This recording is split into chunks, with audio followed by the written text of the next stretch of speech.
so inspired. And for the first time in a long time, I felt like saying, hell yes, I'm from Tennessee. And there's a whole lot of good people from here. And Justin Jones is one of the best. And I love how he said that, hey, they turned off my microphone, so I pulled out my megaphone. That's what we're going to have to do. We're just going to have to keep talking louder because MAGA has infiltrated and hijacked the Republican Party.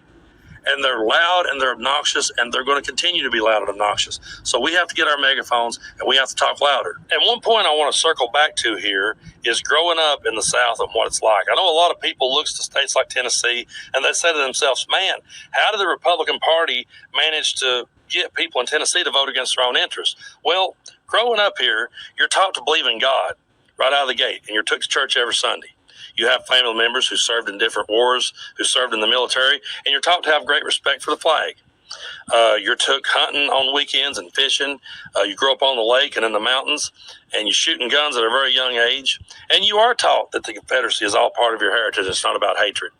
And then the Republican Party came along, and they realized that they could manipulate people by creating a straw man of the liberal. And what they did was they told people in my part of the world, hey, the liberals hate your God. The liberals are trying to take away your rights to worship your God. And the liberals are trying to impose all these lifestyles that your God taught you against. The liberals are trying to impose all that on you. And then they say, oh, and the liberals, they have no respect for the flag. The liberals have no respect for veterans. Oh, and the liberals, they're trying to take your guns away. They're trying to take away your rights. Now, people in this part of the world are impoverished. We have a whole lot of people living in poverty right where I'm from.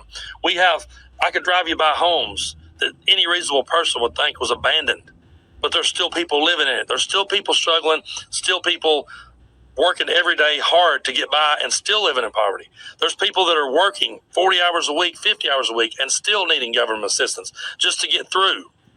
And so then the Republican Party turns to them and says, hey, the reason why you're struggling is because of all the people that don't look like you. The Democrats are trying to give rights to people that don't look like you and to people who don't believe like you. And those immigrants are coming over here and they're taking your jobs. It's all their fault.